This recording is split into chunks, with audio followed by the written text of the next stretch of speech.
जय हिंद दोस्तों, मैं जयप्रकाश आप सभी को स्वागत करता हूं आपके अपने चैनल जेपी स्टडी सेंटर में। दोस्तों, आज हम लोग पढ़ेंगे क्लास 8 के ज्योग्राफी, जिसका नाम है हमारी दुनिया। आप लोगों का जो क्लास 8 का जो बुक है उसका नाम क्या है? हमारी दुनिया। इसमें हम लोग पहला चैप्टर पढ़ेंगे जिसका नाम है संसाधन। उसके बारे में हम लोग पढ़ेंगे। पहले हम लोग देख लेते हैं आप लोग का जो क्लास 8 का जो हमारी दुनिया है उसमें कौन कौन सा चैप्टर है। चलिए देखते हैं। पहला जो है आप लोग का जो चैप्टर है उसका नाम है संसाधन। इस संसाधन में हम लोग पढ़ेंगे संसाधन क्या होता है, संसाधन कितने प्रकार के होते हैं, इसका संरक्षण कैसे किया जाता है, इस सब के बारे में पढ़ेंगे हम लोग। फिर इसमें इकाई क देखेंगे, भूमि मृदा एवं जल संसाधन के बारे में पढ़ेंगे, इसी का पाठ सब है। फिर ख में है वन एवं वन्य जीव संसाधन। इसमें हम लोग मिट्टी के बारे में पढ़ेंगे, पानी जल के बारे में पढ़ेंगे, इसमें वन एवं वन्य जीव के बारे में पढ़ेंगे। फिर एक खनिज संसाधन जैसे लोहा, अभ्रक, कोयला, पेट्रोलियम के बारे में पढ़ेंगे। फिर ऊर्जा संसाधन के बारे में हम लोग इसमें पढ़ेंगे। घ में सौर ऊर्जा क्या है, पवन ऊर्जा क्या है, इस सब के बारे में पढ़ेंगे। तो इसका इकाई अब सेकेंड हम लोग देखते हैं। इकाई 2 है जिसमें भारतीय कृषि है। इसमें भारत में कौन कौन से कृषि होता है, इसकी यहाँ की प्रमुख फसलें कौन कौन है, उस सब के बारे में पढ़ना है, इत्यादि पढ़ना। तो चलिए हम लोग देखते हैं अपने सिलेबस को। इसको हम लोग बारी बारी से आएंगे तब देखेंगे। आपको लोग के जो पहला चैप्टर है, इकाई फर्स्ट है, वह संसाधन क्या है, संसाधन। तो चलिए हम लोग देखते हैं पहले संसाधन क्या है। संसाधन क्या है, तो इसमें क्या होता है, सलमा, गोविंद, अंशु, सीमा, ये 3-4 लड़कियां अपने सर के साथ 2 दिवसीय भ्रमण के लिए जा रही। तो इसको हम लोग देखते हैं। पहला मुख्यमंत्री बिहार दर्शन योजना के अंतर्गत इस बार शिक्षक ने बच्चों की सहमति से 2 दिवसीय भ्रमण कार्यक्रम बनाया। नियत समय पर सभी बच्चे बस पर सवार हुए और चल पड़े अपनी मंजिल की ओर। रास्ते में मिलने वाले खेत, पेड़ पौधे, पहाड़ सभी पीछे छूटते जा रहे थे। रास्ते में बोर्ड पर सलमा की नज़र पड़ी। उस पर लिखा था, संसाधन हमारे धरोहर है, इसकी रक्षा करें। सलमा क्या करने लगी, सोचने लगी संसाधन क्या होता है। उसने बगल में बैठे गोविंद से पूछा, यह संसाधन क्या होता है गोविंद? गोविंद ने कहा, मानव अपने जीवन में कई प्रकार की वस्तुओं का उपयोग करता है। इन वस्तुओं का उपयोग कर वो अपनी आवश्यकताओं की पूर्ति करता है। मानवीय आवश्यकताएं बदलती रहती हैं, जिन्हें पूरा करने के लिए मनुष्य हमेशा नए नए संसाधनों व तकनीकों की खोज के लिए प्रयत्नशील रहता है। इसके लिए प्रारंभ में मानव प्रत्यक्ष एवं अप्रत्यक्ष रूप से प्राकृतिक वस्तुओं पर निर्भर करता था। समय के साथ मानवीय आवश्यकताओं में परिवर्तन आता गया। इसके कारण मानव प्राकृतिक वस्तुओं को संशोधित कर उसे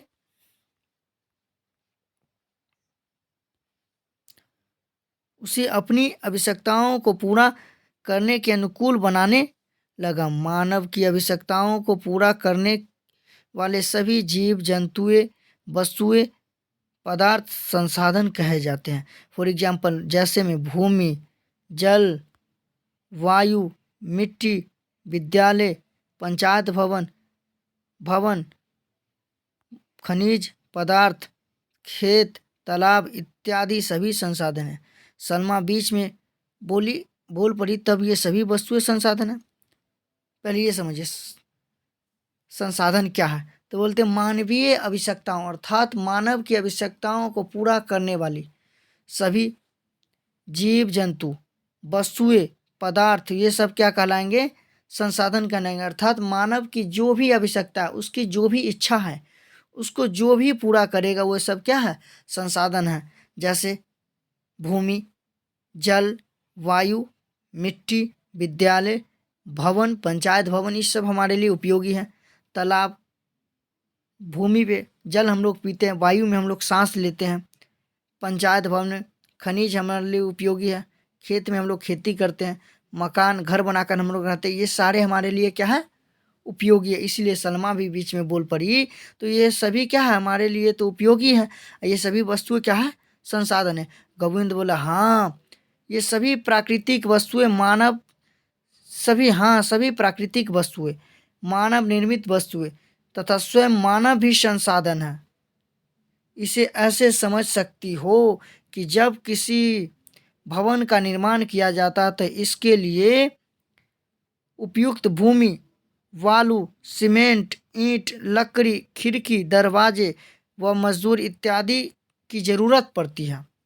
इनमें कुछ प्राकृतिक होते हैं तो कुछ मानव निर्मित। इसमें मजदूर के रूप में मानवीय श्रम का भी उपयोग किया जाता, अतएव ये भी संसाधन है। अतः मानव भी संसाधन है, क्योंकि मानव सारे वस्तुओं का उपयोग करता है, उसको अपनी आवश्यकता के अनुसार बदलता है, इसलिए मानव भी संसाधन है। आप लोग समझ गए होंगे संसाधन क्या है, तो हम लोग बोलेंगे मानवीय आवश्यकताओं को पूरा करने वाली सभी जीव, जंतु, वस्तु एवं पदार्थ क्या है, संसाधन है। आप लोग समझ गए होंगे। चलिए अगला हम लोग देखते हैं, आगे देखते हैं। आगे है क्या, संसाधन की उपयोगिता। गाड़ी एक नदी के किनारे रुकी। शिक्षक महोदय ने बच्चों से कहा, यहाँ हम लोग अल्पाहार, अल्पाहार का मतलब नाश्ता, थोड़ा। नदी का किनारा काफी चौड़ा था, पानी के बीच में बह रहा था, पानी बीच में बह रहा था, दोनों तरफ बालू ही बालू थे। कुछ बच्चे बालू पर दौड़ने लगे तो कुछ पानी की ओर दौड़ पड़े। सलमा ने सोचा यहाँ तो रेत ही रेत है।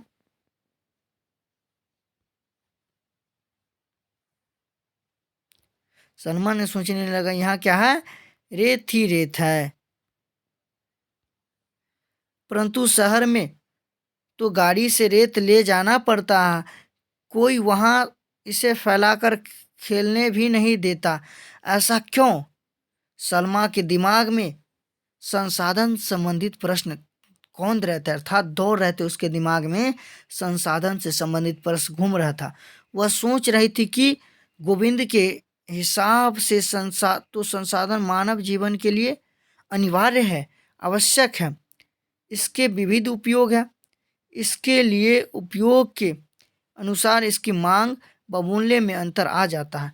जैसे जंगल से काट कर लाई गई लकड़ियों के रूप में परिवर्तन लाकर विभिन्न उपयोगी वस्तुएं जैसे खटिया, पलंग, कुर्सी, मेज, खिड़की, दरवाजे इत्यादि बनाई जाती है। इससे लकड़ी के उपयोग व मूल्य दोनों में परिवर्तन आ जाता है। इस प्रकार तो सभी संसाधन उपयोगी व मूल्यवान होते हैं, सभी उपलब्ध वस्तुएं संसाधन होते हैं।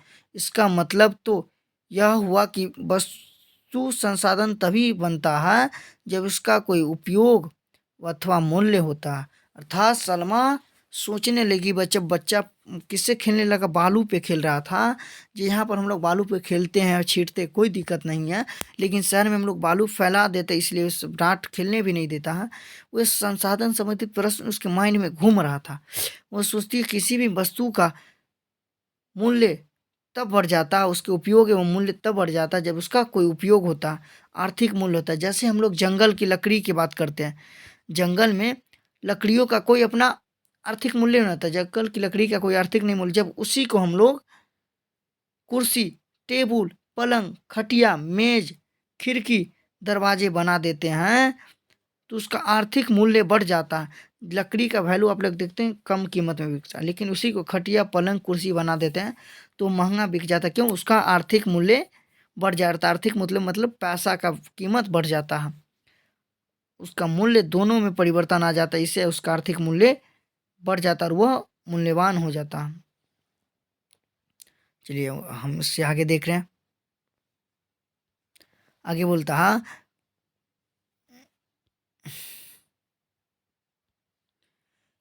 यह हुआ कि कोई भी वस्तु संसाधन तभी बनता है जब उसका कोई उपयोग एवं अथवा मूल्य हो। ये बात तो सही है, किसी वस्तु का उपयोग होगा, उसका मूल्य होगा, तो वह संसाधन या अथवा नहीं है।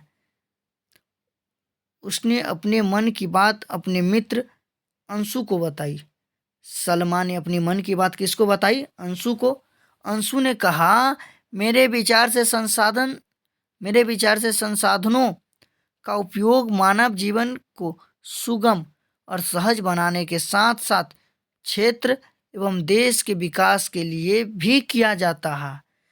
अंशु बताई, संसाधन का जो उपयोग होता है किसी व्यक्ति के जीवन को सुगम अर्थात सरल बनाने के साथ साथ किसी देश या क्षेत्र के विकास के लिए भी उस संसाधन का उपयोग किया जाता है। इसलिए किसी भी देश के विकास में संसाधनों का योगदान महत्वपूर्ण होता है, और जिस देश के पास ज़्यादा संसाधन होता है वह देश विकसित देश होता है। संसाधनों के बिना विकास संभव नहीं है। संसाधन किसी क्षेत्र के विकास के लिए आधार का काम करती है। अर्थात संसाधन क्या होता है? किसी क्षेत्र के विकास के लिए क्या करता है? आधार का काम करता था, जड़ का काम करता, नींव का काम करता है। जिस प्रकार किसी घर को बनाने के लिए पिलर देना पड़ता है, उसी प्रकार यह संसाधन भी किसी क्षेत्र के विकास के लिए आधार का काम करता है।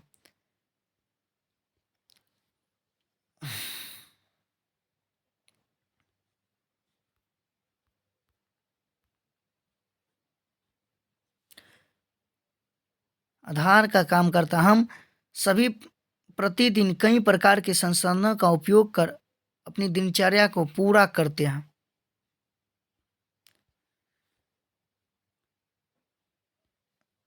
सलमा ने पूछा, अंशु, इन संसाधनों को हमारे लिए बनाता कौन है? अंशु पूछ पड़ी सवाल, यह जो संसाधन है इसको हमारे लिए बनाता कौन है? क्या ये खुद बनते हैं या फिर इन्हें बनाया जाता है? सलमा ने किससे पूछी? अंशु से। अंशु ने कहा, तुम किसी भी चीज को अपनी हम किसी भी चीज को अपनी आवश्यकता अनुसार संसाधन का रूप दे देते हैं।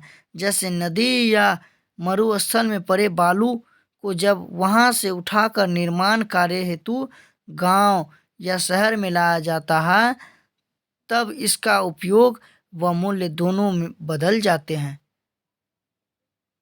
कहा जा सकता है कि संसाधन होते भी हैं और मानवीय आवश्यकता या मानवीय जरूरतों के अनुसार इसे निर्मित भी किए जाते हैं। गोविंद ने दोनों को आकर नाश्ता करने को कहा। सभी बच्चे ने नाश्ता किया।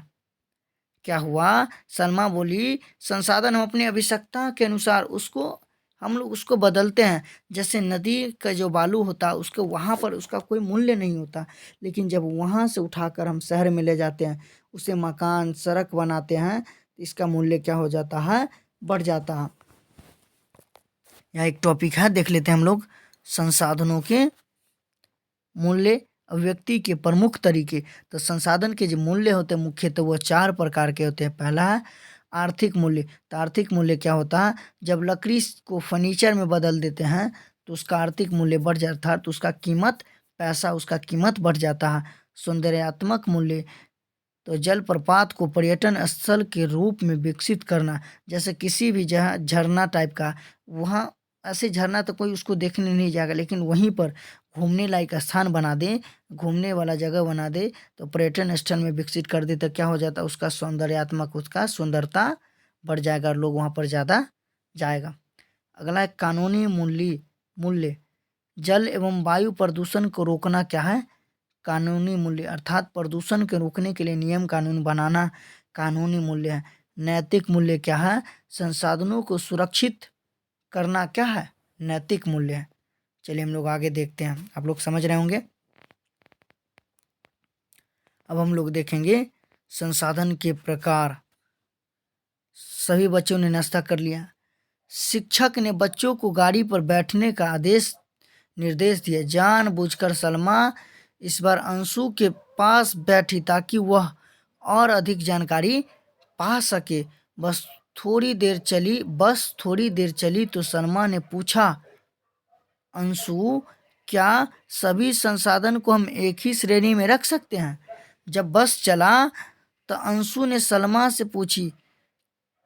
सलमा ने अंशु से पूछा, क्या अंशु, हम सभी संसाधनों को एक ही श्रेणी अर्थात एक ही ग्रुप में रख सकते हैं?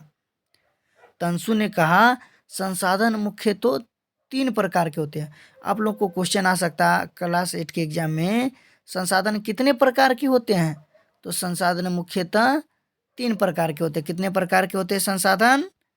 3 प्रकार के होते हैं संसाधन। पहला जो होता है प्राकृतिक संसाधन। प्राकृतिक मतलब वैसा संसाधन जिसे मानव नहीं बनाता, भगवान अल्लाह ताला द्वारा बनाया जाता है। प्राकृतिक संसाधन क्या है तो हम लोग उसके बारे में जानेंगे। प्राकृतिक में पाए जाने वाले सभी जीव जंतु वस्तुएं एवं पदार्थ प्राकृतिक संसाधन है। इस दृष्टि से भूमि, मिट्टी, जल, छोटे छोटे जीव, वन, पवन, सूर्य का प्रकाश, समुद्र, समुद्री जल इत्यादि सभी प्राकृतिक संसाधन हैं। आवश्यकता एवं मांग के अनुसार इन संसाधनों को मानव अपने तकनीक एवं कौशल से उपयोग में लाता है। कहता है प्राकृतिक में पाए जाने वाले सभी जीव जंतु वस्तुएं पदार्थ ये क्या है? सभी प्राकृतिक संसाधन है। जैसे भूमि, मिट्टी, जल, जीव जंतु, पर्वत, सूर्य का प्रकाश, पेड़ पौधे, समुद्री जल, ये सब क्या है? प्राकृतिक संसाधन है। ऐसे मानव अपनी तकनीक, अपने नॉलेज के अनुसार अपने उपयोग में लाता है। आगे हम लोग देखते हैं, कहते हैं क्या? भूमि के अंतर्गत प्राकृतिक संसाधन भूमि के अंतर्गत क्या आता है? भूमि के अंतर्गत पर्वत, पठार, मैदान, मरुस्थलीय, दलदली भूमि, ये सब भी क्या है? प्राकृतिक संसाधन है।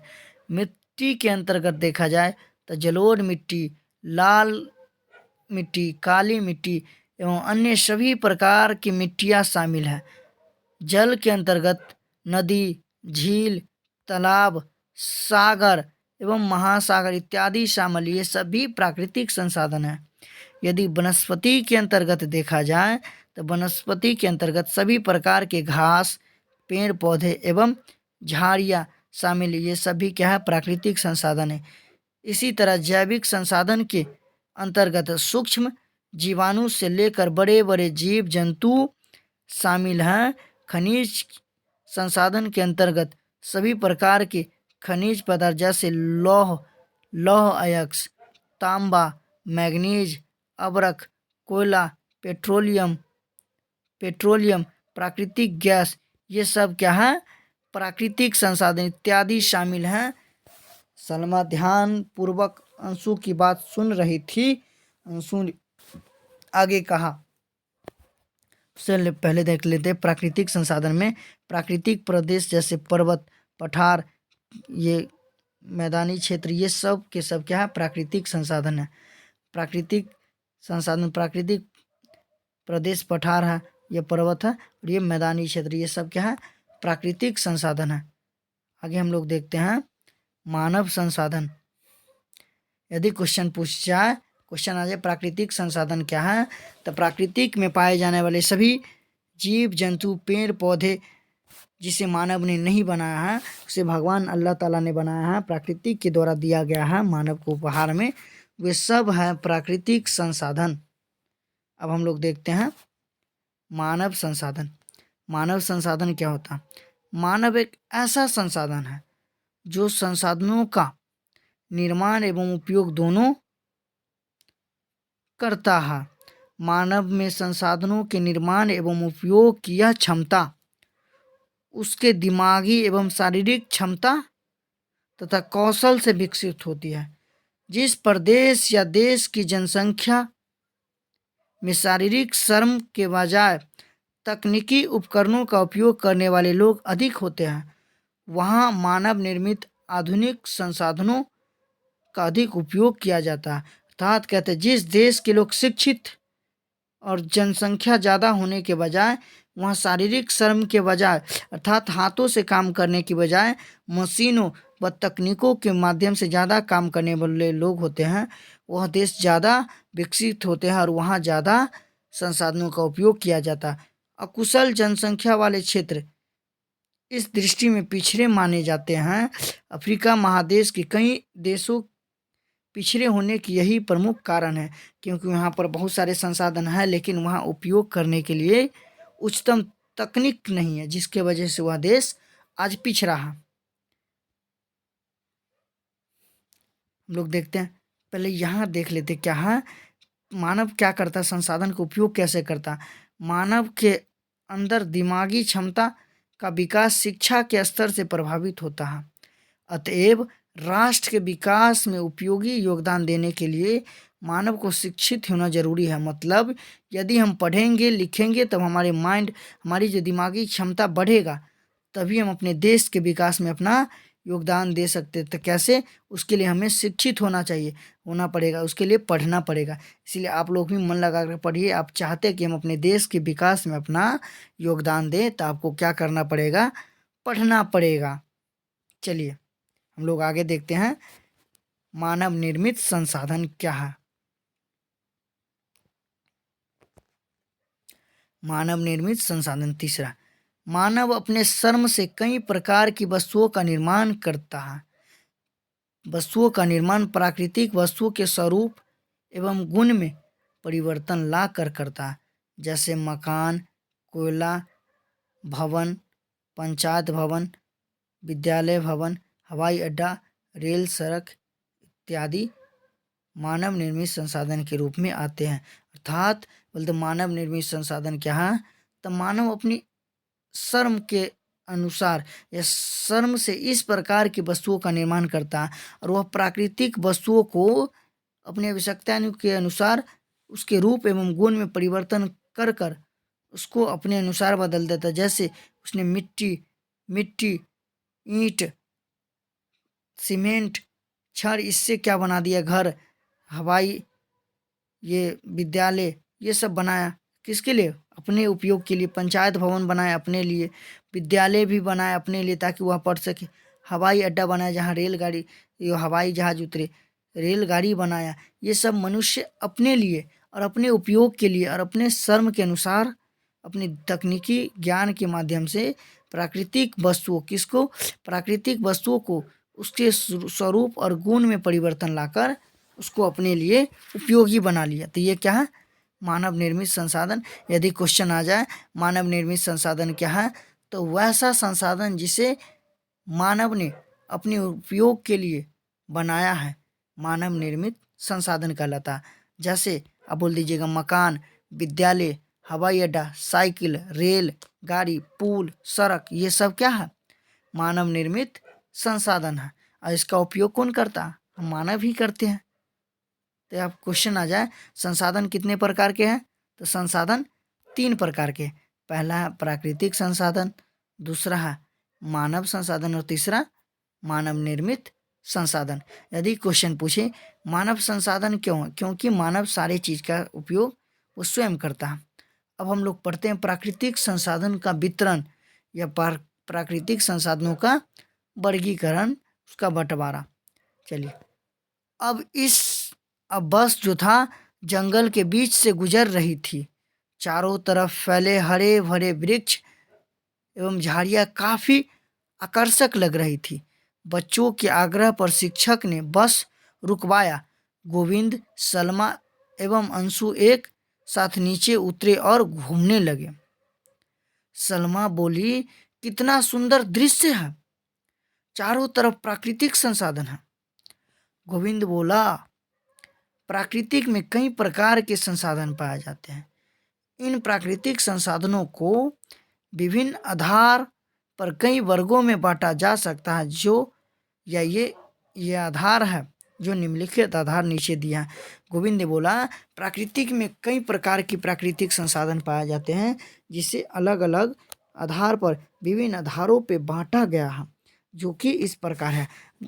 बांटा गया जो प्राकृतिक संसाधनों को, वो बांटा गया विकास एवं उपयोग के आधार पे। दूसरा है उत्पत्ति के आधार पे बांटा गया उसको। तीसरा उपलब्धता के आधार पे बांटा गया है। चौथा है वितरण के आधार पे और पांचवा स्वामित्व के आधार पे। अब हम लोग देखते एक चार्ट के माध्यम से समझते हैं संसाधन तथा संसाधनों के वर्गीकरण।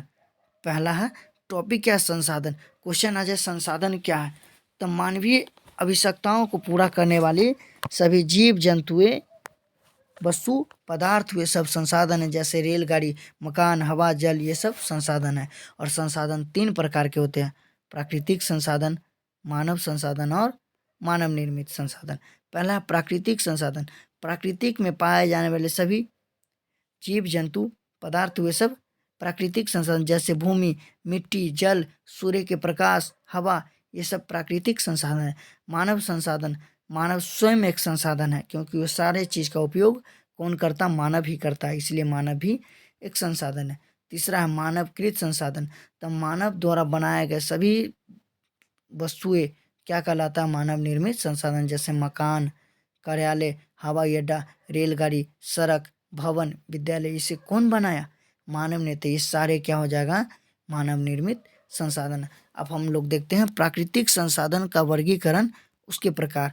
तो प्राकृतिक संसाधन मुख्यतः उसके 5 प्रकार है, उसको 5 वर्गों में बांटा गया है। पहला जो बांटा गया है विकास एवं उपयोग के आधार पे, उसकी दृष्टि से प्राकृतिक संसाधन 2 है, वास्तविक संसाधन और संभाव्य संसाधन। नाम से ही पता चलता है, वास्तविक मतलब जो वास्तव में रियली में है, तो वैसा संसाधन जिसका उपयोग हम वास्तव में करते हैं वो वास्तविक संसाधन होगा, और जिसका उपयोग हम वास्तव में नहीं करते वो संभाव्य संसाधन होगा। अगला है उत्पत्ति के आधार पे प्राकृतिक संसाधन भी 2 है, पहला जैव संसाधन और दूसरा है अजैव संसाधन। तो जैव संसाधन हम लोग उसे बोलेंगे जिसमें जान हो, जो सजीव पदार्थ होगा उसे हम लोग बोलेंगे जैव संसाधन। जिसमें जो निर्जीव पदार्थ उसे हम बोलेंगे अजैव संसाधन। तीसरा है उपलब्धता के आधार पर संसाधन, यह भी 2 प्रकार के, नवीकरणीय और अनवीकरणीय संसाधन। जिसका उपयोग हम लोग बार बार करते हैं वह है नवीकरणीय, और जिसका उपयोग हम एक बार करते हैं और वह समाप्त हो जाता है वह अनवीकरणीय संसाधन। चौथा वितरण के आधार पर प्राकृतिक संसाधन 2 प्रकार के, सर्वत्र उपलब्ध संसाधन और दूसरा स्थानिक संसाधन। तो जो सभी जगह पाया जाता है उसे सर्वव्यापी संसाधन या सर्वत्र उपलब्ध संसाधन कहते हैं। और जो निश्चित किसी निश्चित क्षेत्र में पाया जाता है उसे हम लोग बोलते हैं स्थानीय संसाधन। इसको हम लोग बारी बारी से पढ़ेंगे। अगला 5वां स्वामित्व के आधार पर संसाधन 3 प्रकार के, राष्ट्रीय संसाधन और निजी संसाधन, राष्ट्रीय संसाधन और अंतर्राष्ट्रीय संसाधन। किसी निजी व्यक्ति के जो संसाधन होता है, जैसे किसी निजी व्यक्ति का साइकिल है तो उसका अपना निजी है तो वो हो जाएगा निजी संसाधन। यदि राष्ट्रीय, किसी देश के संसाधन को राष्ट्रीय संसाधन और क्या अंतर्राष्ट्रीय, तो हम लोग इसको बारी बारी से पढ़ेंगे। चलिए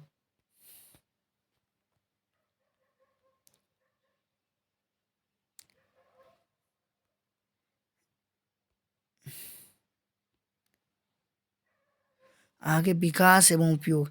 सलमा बोली, भैया मैं इसे समझ नहीं पाई। सलमा किससे बोलती है, वो गोविंद से बोलता है, भैया मैं इसे समझ नहीं पाया। तो गोविंद ने कहा विकास एवं उपयोग के आधार पर प्राकृतिक संसाधन को वास्तविक एवं संभाव्य संसाधनों में बांटा जा सकता है।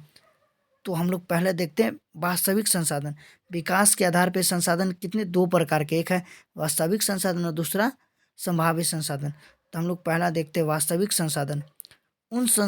वास्तविक संसाधन उन संसाधनों को कहा जाता है जिनकी कुल मात्रा का ज्ञात होता, अर्थात जो संसाधन पता चल चुका है तथा इन संसाधनों का उपलब्ध तकनीक की सहायता से वर्तमान समय में उपयोग किया जा रहा होता है, वह कहलाता है वास्तविक संसाधन। जैसे पश्चिम एशिया का पेट्रोलियम, ऑस्ट्रेलिया का सोना, झारखंड का अभ्रक, मध्य प्रदेश का मैग्नीज, राजस्थान का तांबा इत्यादि इसके अच्छे उदाहरण हैं। वास्तविक संसाधन आप लोग समझ जाओगे, जिसका उपयोग, उस संसाधन को हम लोग वास्तविक संसाधन कहते हैं जिसका हम लोग वास्तव में उपयोग कर रहे हैं वर्तमान समय में। जैसे सोना, चांदी, पेट्रोल, डीजल, अभ्रक, कोयला, इस सब का उपयोग हम क्या करते हैं वास्तविक में कर रहे हैं, तो यह क्या है? वास्तविक संसाधन। दूसरा संभाव्य संसाधन। संभाव्य संसाधन उन संसाधनों को कहा जाता है जिनकी कुल मात्रा ज्ञात नहीं होती है तथा वर्तमान समय में इनका उपयोग भी नहीं किया जा रहा होता है। इन संसाधनों का उपयोग भविष्य में करने की संभावना होती है, जैसे केरल में मिलने वाला थोरियम, लद्दाख में पाया जाने वाला यूरेनियम संभाव्य संसाधन के उदाहरण है। मतलब संभाव्य मतलब संभावना, वैसा संसाधन जिसके अभी वर्तमान में उसका उपयोग नहीं हो रहा, उसे भविष्य में उपयोग करने की संभावना है। जैसे केरल में मिलने वाला थोरियम, मतलब वहाँ केरल में यह संभावना है जिस थोरियम मिलेगा, और लद्दाख में मिलने वाला यूरेनियम, इसकी संभावना यह है संभाव्य संसाधन।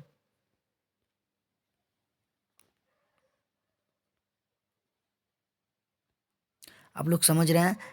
वर्षों पहले सूर्य की गर्मी, समुद्री लहरें, पवन तथा भूमि के अंदर व्याप्त ताप संभाव्य संसाधनों के उदाहरण थे, परंतु आज भारत के लिए ये सभी वास्तविक संसाधन है। मतलब आज से कुछ सालों पहले सूरज की गर्मी अर्थात सूरज की रोशनी, समुद्र की पानी की लहर, पवन अर्थात हवा, भूमि के अंदर पाए जाने वाले गर्मी, वो सब हमारे लिए संभाव्य संसाधन था, लेकिन अभी वह वास्तविक संसाधन है, क्योंकि हमने सूरज की रोशनी से सोलर लाइट बनाकर बिजली उत्पन्न कर दिए, तो हमारे लिए क्या हो गया? संभाव्य संसाधन। पानी की लहर से हम लोग बिजली बनाना शुरू कर दिया, तो हमारे लिए हो गया वास्तविक। संभाव्य से हो गया वास्तविक। हम लोग पवन अर्थात हवा से बिजली उत्पन्न कराने लगे, तो वो भी हमारे लिए क्या हो गया? वास्तविक संसाधन। भूमि धरती के अंदर बहुत सारे गर्मी हैं, उसके ताप की वजह से हम लोग भूतापीय ऊर्जा का निर्माण कर दिए, जिसे हम लोग ये सब क्या हो गया? वास्तविक संसाधन, जो कि पहले कुछ वर्ष पहले यह था संभाव्य, लेकिन अब क्या हो गया? ये वास्तविक संसाधन हो गया। आगे सलमा बोली, क्या उत्पत्ति के आधार पर भी संसाधन के भाग हैं? सलमा क्या बोली? क्या उत्पत्ति के आधार पर भी संसाधन के भाग हैं? गोविंद फिर बोलता, हाँ, इस आधार पर भी संसाधन को जैव संसाधन तथा अजैव संसाधन में बांटा जा सकता। पहले हम लोग विकास के आधार पर देखें, तो विकास के आधार पर वास्तविक और संभाव्य ये दो, और उत्पत्ति के आधार पे क्या है? जैव संसाधन और अजैव संसाधन, ये दो प्रकार में बांटा जा। जैव संसाधन के अंतर्गत सभी सजीव, जैव संसाधन में क्या हो जाएगा? सजीव, तो सजीव जिसमें जान होता है, जैसे पेड़ पौधे, वन, जीव जंतु इत्यादि क्या है? यह जैव संसाधन। जबकि सभी निर्जीव वस्तुएं, जैसे निर्जीव वस्तु अजैव संसाधन है। उदाहरण के रूप में खनिज, चट्टान, मिट्टी, खेत, भूमि, तालाब, नदी, झील इत्यादि अजैव संसाधन है, अर्थात जिसमें जान है, जो सजीव है, जैसे पेड़ पौधे, जीव जंतु, हम लोग, तो वो हो गया हम लोग जैव संसाधन। जिसमें जान नहीं है, जो निर्जीव है, जैसे खनिज, चट्टान, मिट्टी, नदी, खेत, भूमि, ये सब है अजैव संसाधन। अंशु फिर पूछती, अंशु ने कहा, उपलब्धता के आधार पर भी कुछ प्राकृतिक संसाधनों को नवीकरणीय संसाधन तथा कुछ प्राकृतिक संसाधनों को अनवीकरणीय संसाधनों में वर्गित किया जाता है। किसके आधार पे? उपलब्धता के आधार पे। पहले ने अपने पढ़ा विकास के आधार पे, वास्तविक संसाधन और विकसित संसाधन। उत्पत्ति के आधार पे पढ़ा आपने नवीकरण, जैव संसाधन और अजैव संसाधन। अब हम लोग पढ़ते हैं उपलब्धता के आधार पे। तो उपलब्धता के आधार पर भी संसाधन दो प्रकार के, एक है नवीकरणीय संसाधन और दूसरा है अनवीकरणीय संसाधन। नवीकरणीय संसाधन वैसा प्राकृतिक संसाधन को कहा जाता है जिनकी पुनः पूर्ति प्राकृतिक रूप से होती रहती है, फलतः ये खत्म या समाप्त नहीं होते हैं। जैसे सूरज की किरणें एवं पवन, ऐसे ही अनवीकरणीय या नवीकरणीय संसाधन है। मतलब अब आप लोग समझिए नवीकरणीय संसाधन क्या है। तो हम लोग वैसे संसाधन को नवीकरणीय संसाधन कहेंगे जिसका उपयोग हम अपने दैनिक जीवन में बार बार करें, वह कभी समाप्त न हो। जैसे क्या हो जाएगा, सूरज की रोशनी कभी समाप्त होगा, हवा कभी समाप्त होगा नहीं। ये सब क्या है, नवीकरणीय संसाधन है। अगला हम लोग देखते हैं अनवीकरणीय संसाधन। अनवीकरणीय संसाधन वैसा संसाधन है जिसके भंडार सीमित है तथा एक बार उपयोग में आने के बाद इनके पुनः पूर्ति में हजारों लाखों वर्ष लग जाते हैं। जैसे सभी प्रकार की खनिज में लोहा, कोयला, पेट्रोलियम, अवरक इत्यादि अनवीकरणीय संसाधन के उदाहरण हैं। तो हम लोग पढ़ते पहले अनवीकरणीय संसाधन, तो वैसा संसाधन जिसका उपयोग हम क्या करते हैं अपने दैनिक जीवन में एक ही बार करते हैं और वह एक बार उपयोग करने के बाद समाप्त हो जाता है, उसका दोबारा हम उपयोग नहीं कर पाते। जैसे लोहा का उपयोग हम लोग एक ही बार करते हैं, कोयला का उपयोग हम लोग एक ही बार करते हैं, पेट्रोल का उपयोग हम लोग एक बार करते हैं और वह समाप्त हो जाता है। कुछ नवीकरणीय संसाधन कुछ और है, जैसे जल एवं वन, ये दोनों वैसे नवीकरणीय संसाधन हैं जो इनके भंडार पुनः पूर्ति से मान तो हो जाएगा, लेकिन मानवीय हस्तक्षेप के कारण वह उसकी रुकावट आती है। यदि इन संसाधनों के प्रति मानव हस्तक्षेप कम हो जाए तो वे स्वयं ही पूर्ति होने लगेंगे, हो जाएंगे। जैसे मान लीजिए यदि हम लोग जल को बर्बाद न करें, उसको नुकसान न पहुंचाए, यदि जंगल को हम लोग ना काटें तो जंगल धीरे धीरे फैलता चला जाएगा, वो जितना था पहले उतना ही हो जाएगा, मतलब उसका पुनः पूर्ति होने लगेगा। लेकिन वो नहीं हो पाता हम लोग के वजह से, क्योंकि हम लोग जंगलों को काट कर वहाँ सड़क बना देते हैं, मकान बना देते हैं। ये सब क्या है, मानव के हस्तक्षेप की वजह से ये जल तथा वन का नवीकरण नहीं हो पाता, नहीं तो ये भी नवीकरणीय संसाधन है। चलिए हम लोग आगे देखते हैं।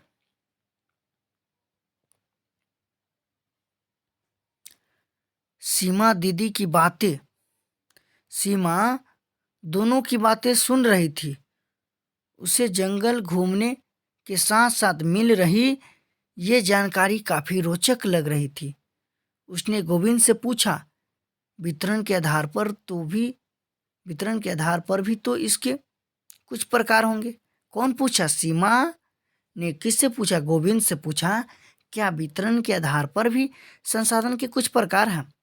तो गोविंद ने बोला, हाँ, वितरण की दृष्टि से प्रकृति में पाए जाने वाले संसाधन सर्वत्र उपलब्ध संसाधन तथा स्थानिक दो प्रकार के होते हैं। तो कैसे? सर्वत्र मतलब सभी जगह, और स्थानीय मतलब किसी निश्चित क्षेत्र में। प्रकृति द्वारा कुछ ऐसे संसाधन प्रदान किए गए अर्थात दिए गए हैं जो सभी जगह पाए जाते हैं, जिनमें मिट्टी, जैसे मिट्टी एवं हवा, ये सभी जगह पाया जाता है। इसीलिए हम बोलेंगे सर्वत्र उपलब्ध संसाधन, मतलब वैसा संसाधन जो सभी जगह पाया जाता है। कहाँ पाया जाता है? सभी जगह।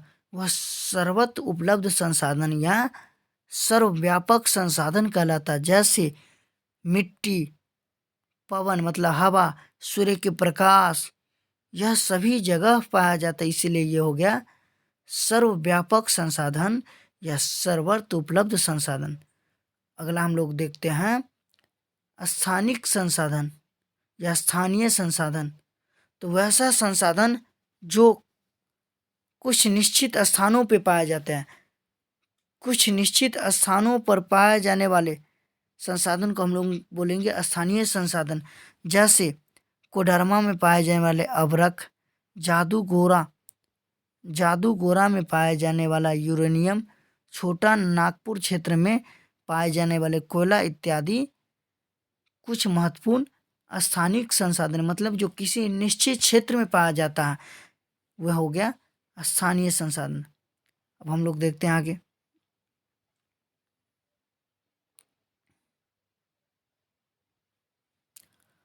अंशु ने बताया, आगे अंशु क्या बता रही है, स्वामित्व के आधार पर प्राकृतिक संसाधनों को निजी, राष्ट्रीय एवं अंतर्राष्ट्रीय संसाधनों में बांटा जाता है। अर्थात उत्पत्ति के स्वामित्व के आधार पर संसाधन 3 प्रकार के: निजी संसाधन, राष्ट्रीय संसाधन और अंतर्राष्ट्रीय संसाधन। कहीं कहीं बुक में 4 प्रकार के दिया रहता है: निजी संसाधन, सार्वजनिक संसाधन, राष्ट्रीय संसाधन और अंतर्राष्ट्रीय संसाधन। लेकिन आपके बुक में 3 ही प्रकार के: निजी संसाधन, राष्ट्रीय संसाधन और अंतर्राष्ट्रीय संसाधन में बांटा गया। किसको? स्वामित्व के आधार पे। जब कोई प्राकृतिक संसाधन जैसे भूमि, तालाब आदि किसी व्यक्ति के स्वामित्व में होता, अर्थात किसी निजी व्यक्ति के अधिकार में होता है, तो वह निजी संपत्ति कहा जाता है। उसे क्या बोला जाता है? निजी संपत्ति।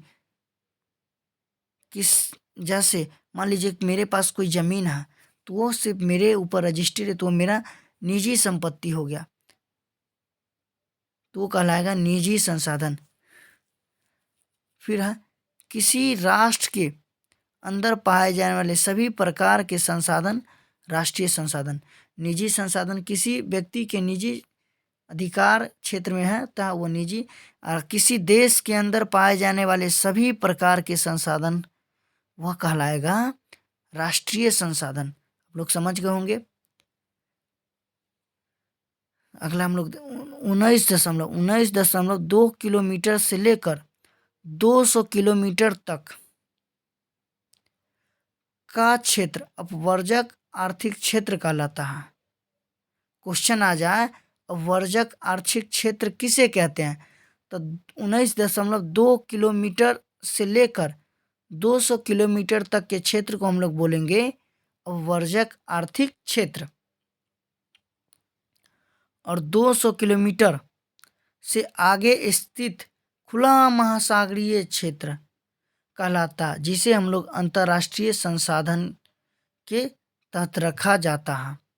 यहाँ उपलब्ध संसाधनों का उपयोग अंतर्राष्ट्रीय संस्थाओं की सहमति के बाद ही किया जा सकता है। अर्थात आप पहले ये समझिए, स्वामित्व के आधार पर संसाधन 3: निजी, राष्ट्रीय एवं अंतर्राष्ट्रीय। तक किसी जैसे कोई भूमि, तालाब, नदी किसी निजी व्यक्ति के अधिकार क्षेत्र में है, तो वो कहलाता निजी संसाधन। किसी राष्ट्र या देश में पाए जाने वाले सभी प्रकार के संसाधन वो कहलाता है राष्ट्रीय संसाधन। एक होता अपवर्जक आर्थिक क्षेत्र, तो 19.2 किलोमीटर से लेकर 200 किलोमीटर तक के जो क्षेत्र होता है उसे हम लोग क्या बोलते हैं? अपवर्जक आर्थिक क्षेत्र। और 200 किलोमीटर से आगे जो होता है वह कहलाता है अंतर्राष्ट्रीय संसाधन, और उसका उपयोग अंतर्राष्ट्रीय संस्था करती है। यदि उसका हम उपयोग करना चाहते हैं तो उसके लिए हमें सबसे पहले सहमति या अनुमति लेना होगा। किसके? अंतर्राष्ट्रीय संस्थाओं से सहमति लेने के बाद हम उसका उपयोग कर सकते हैं। यहाँ इस टॉपिक को हम लोग पढ़ते हैं। क्या बोलता है? समुद्र तट से 19.2 किलोमीटर क्षेत्र के अंदर पाए जाने वाले सभी राष्ट्रीय संसाधन कहलाते हैं। अर्थात समुद्र तट से 19.2 किलोमीटर के अंदर जो पाए जाने वाले जितने भी संसाधन है वो क्या कहलाएगा? राष्ट्रीय संसाधन। और 200 किलोमीटर तक के क्षेत्र को हम लोग राष्ट्रीय संपत्ति मानते हैं। चलिए आगे हम लोग देखते हैं।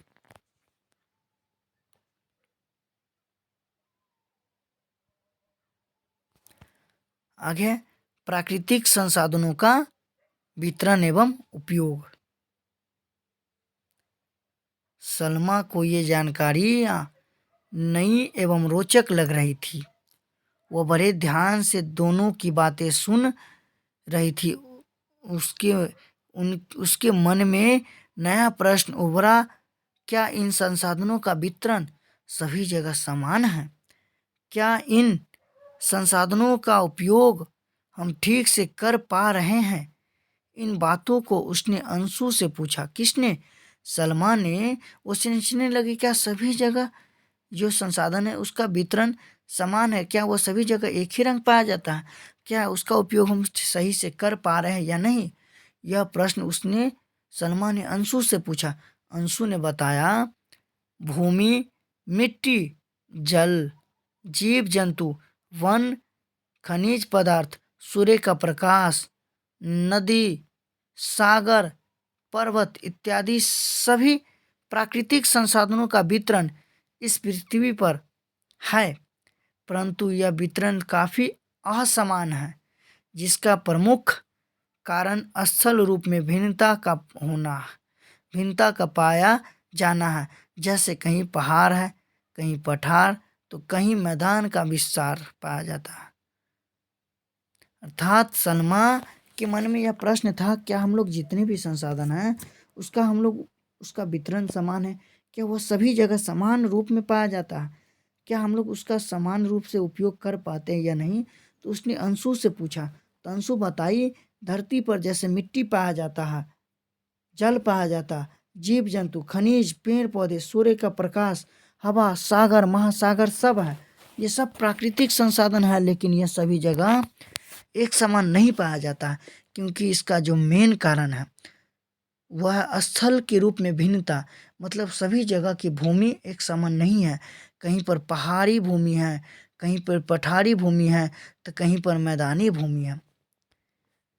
तो स्थल रूप में भिन्नता की इस कारण पहाड़ों एवं पठारों पर वन का विस्तार अधिक मिलता है। अर्थात स्थल रूप में भिन्नता के कारण ही पठारी क्षेत्र एवं पर्वतीय क्षेत्र में वन अधिक मिलता है। प्राकृतिक रूप में पठारी क्षेत्र में खनिज पदार्थों की अधिकता मिलती है। मरुस्थलीय क्षेत्रों में बालू के ढेर मिलते हैं, जबकि पर्वतीय एवं पठारी क्षेत्रों में नदियों एवं छोटी छोटी सरिताओं के कारण जल की उपलब्धता बनी रहती है। गोविंद ने कहा, हाँ अंशु, तुम ठीक कह रही हो।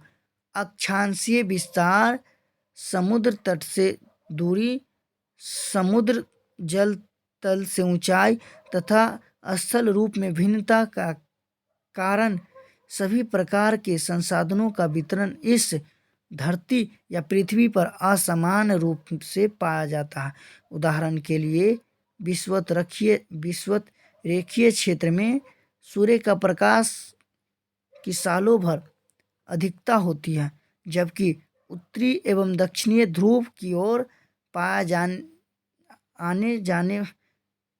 की ओर जाने पर इसकी उपलब्धता क्रमशः घटती जाती है। इसको हम लोग समझिए क्या बोलते हैं, ये समझिए हमारी धरती ये ग्लोब है, तो इसको ऐसा जो ग्लोब पे जो ऐसा वाला लाइन होता है उसको हम लोग बोलते हैं अक्षांश। ऐसा वाला जो ये लाइन होता है उसको हम लोग बोलते हैं देशांतर हमारी धरती पे। उसके कारण भी इसमें भिन्नता पाया जाता है।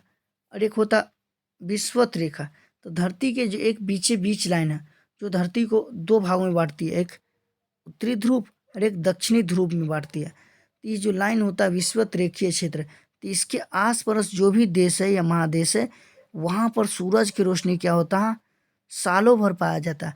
और जैसे जैसे हम लोग उत्तरी ध्रुव की ओर बढ़ते हैं या दक्षिणी ध्रुव की ओर बढ़ते हैं तो सूरज की रोशनी धीरे धीरे क्या होता है घटता जाता है। यही यहाँ पर लिखा है, जबकि उत्तरी एवं दक्षिणी ध्रुव की ओर बढ़ने पे सूरज की रोशनी क्या होता है धीरे धीरे घटती चली जाती है।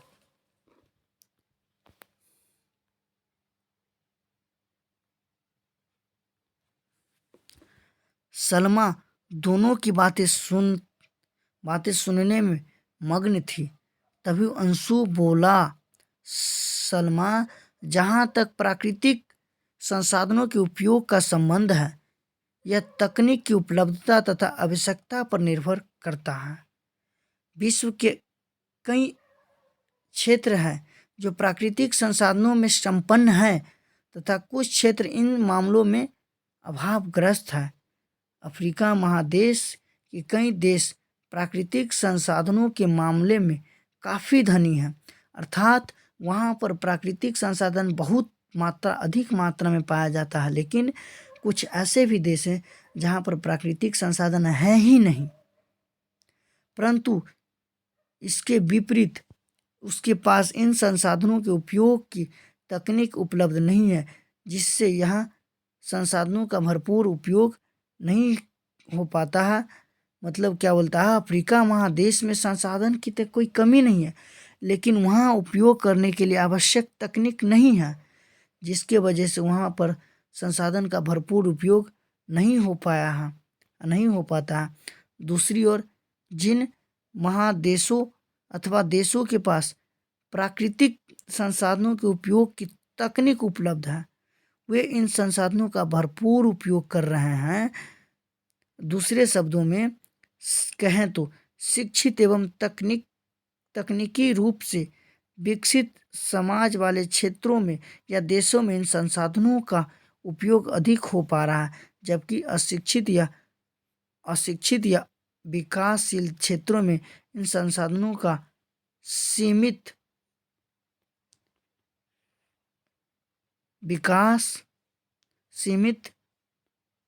विकास एवं उपयोग होता है अथवा नहीं भी हो पाता। अर्थात जिस क्षेत्र के लोग ज़्यादा पढ़े लिखे हैं, जहाँ पर तकनीक ज़्यादा है, वहाँ पर संसाधन का उपयोग भरपूर होता है, लेकिन जहाँ शिक्षा की कमी है, वह विकासशील देश नहीं है, तो वहाँ पर संसाधनों का जो उपयोग होता है वह सीमित में हो पाता है या नहीं भी हो पाता है। जैसे कि अफ्रीका महादेश के कुछ प्रमुख देश की स्थिति को एटलस से पता करें, वहाँ के प्राकृतिक संसाधन तथा खनिजों पदार्थों का भी पता कीजिए। वहाँ तो खनिज पदार्थ बहुत है, लेकिन उसका उपयोग करने की अच्छा तकनीक नहीं है। अब हम लोग देखेंगे संसाधन का संरक्षण कैसे करें हम लोग। तो प्राकृतिक संसाधनों का संरक्षण की आवश्यकता। हम लोग भाई प्राकृतिक संसाधनों का तो उपयोग करते हैं, तो उसका भी बचाना तो चाहिए ना, उसको संरक्षण भी जरूरी है। सलमा बोली, भैया संसाधन तो हमारे लिए उपयोगी है, फिर हमें तो इसके संरक्षण हेतु प्रयास करना चाहिए। अंशु बोला, हाँ क्यों नहीं, प्राकृतिक संसाधनों के बिना मानव जीवन की कल्पना नहीं की जा सकती। अर्थात बेगर प्राकृतिक संसाधन के मानव जीवन की कल्पना या मानव का जीवन ही नहीं चलेगा, उसकी कल्पना नहीं कर सकते हम। परंतु इन संसाधनों के उपयोग की तकनीक एवं उनकी आवश्यकता का होना जरूरी है। मनुष्य ने अपनी आवश्यकता की पूर्ति के लिए प्राकृतिक संसाधनों का अत्यधिक दोहन किया है। हमने इसकी अविवेकपूर्ण इस्तेमाल तो किया ही है, इसे इस प्रकार दूषित या प्रदूषित भी कर दिया है कि वे आज सीधे उपयोग के लायक नहीं रह गए हैं। यही नहीं, हमने कई प्राकृतिक संसाधनों को इतना अधिक खनन एवं उपयोग किया है कि इसके भंडार धीरे धीरे समाप्त होने की कगार पर है। इस कगार पे मतलब क्या बोल रहा है, प्राकृतिक संसाधन के बिना मानव की जीवन की कल्पना हम नहीं कर सकते हैं, और हम लोग प्राकृतिक संसाधन का उपयोग इतने अविवेकपूर्ण से किए हैं जिस इसकी जो भंडार है वह सीमित है और वह समाप्त होने की कगार पे हो गया है। अगर उसका हम विवेकपूर्ण इस्तेमाल न करें तो भविष्य में वह समाप्त हो सकता है और हमारे भविष्य पे खतरा मंडरा सकता है, क्योंकि कुछ ऐसे भी संसाधन जिसका उपयोग हम लोग खनन करके निकालते हैं वह समाप्त होने वाले, जैसे कोयला, पेट्रोल, डीजल, इसकी मात्रा धीरे धीरे समाप्त हो रही, क्योंकि यह अनवीकरणीय संसाधन भविष्य में इसके भंडार खत्म होने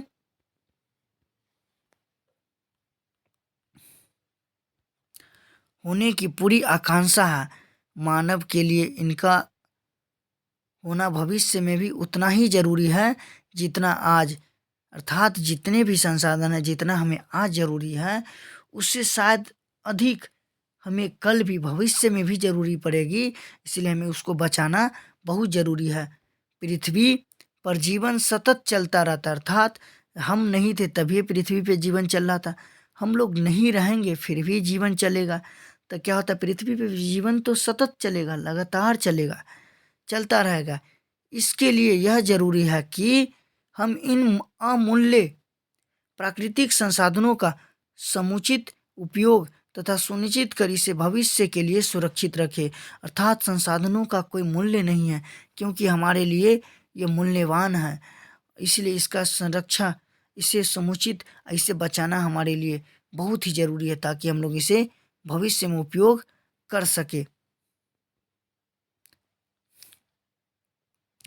सलमा बोली, हाँ भैया, हमें इनके उपयोग में सावधानी बरतनी होगी, अन्यथा हम स्वयं अपने लिए बड़ा खतरा पैदा कर सकते हैं। ये बात सही है। यदि हम संसाधनों को यदि अच्छे तरीके से बचाव नहीं करेंगे तो ये हमारे लिए खतरा बन सकता है, क्योंकि यह समाप्त हो जाएगा तो हमारा जीवन पहले के जैसा दयनीय हो जाएगा, और हम जितने अभी सुख से और एक आराम से ज़िंदगी काट रहे हैं वो नहीं काट सकते हैं, क्योंकि पेट्रोल ख़त्म हो जाएगा, डीजल ख़त्म हो जाएगा, हम लोग गाड़ी कैसे चलाएंगे, और हमें एक जगह से दूसरी जाने में कठिनाई होगा। इसलिए इस सब संसाधनों को हमें बचाना अत्यंत अत्यंत आवश्यक है, और इस समय सबसे ज़्यादा कोई आवश्यक है तो वह है अनवीकरणीय संसाधनों का, जैसे कोयला, पेट्रोलियम का। अगला है, तभी शिक्षक महोदय की आवाज़ सुनाई पड़ी, चलो बच्चों, सभी लोग बस पे बैठ जाओ। अब हमारी गाड़ी आगे बढ़ी, सभी बच्चे बस में सवार हो गए, बस आगे बढ़ गई। सलमा इस बात से बहुत खुश थी कि आज उसने कई नई बातों की जानकारी मिली। मतलब सारे बच्चे बहुत खुश थे, क्योंकि उसको घूमते घूमते नई नई चीज़ों की जानकारी मिल गई। यह चैप्टर आप लोग का समझ में आ गया। अगले वीडियो में हम लोग इस चैप्टर के ऑब्जेक्टिव को देखेंगे। जैसे आप लोग पढ़े हैं, इसको थोड़ा बना के देख सकते हैं। यह निम्नलिखित बहुवैकल्पिक प्रश्न है, सही विकल्प चुने। इनमें कौन प्राकृतिक संसाधन है? तो पंचायत भवन, तो इसको कौन बनाता? मानव बनाता है। विद्यालय, इसे भी मानव ही बनाता है। हवाई अड्डा, इसे भी मानव बनाया। तो प्राकृतिक संसाधन क्या हो जाएगा? भूमि क्या है? प्राकृतिक संसाधन। तो इसको हम लोग नेक्स्ट वीडियो में देखेंगे। ये पूरा क्वेश्चन, इसमें का जो क्वेश्चन सब ये सब हम लोग नेक्स्ट वीडियो में देखेंगे। आशा करते यह वीडियो आप लोग को समझ में आ गया। अगर यह वीडियो आप लोग को समझ में आ गया तो वीडियो को लाइक कीजिएगा, साथ ही साथ हमारे चैनल जेपी स्टडी सेंटर को सब्सक्राइब कर दीजिएगा, ताकि हमारे द्वारा जो भी वीडियो अपलोड किया जाएगा उसका नोटिफिकेशन सबसे पहले आपके पास पहुँचे। तो चलिए हम लोग मिलते हैं नेक्स्ट वीडियो में इसके क्वेश्चन आंसर के साथ। जय हिंद, जय भारत।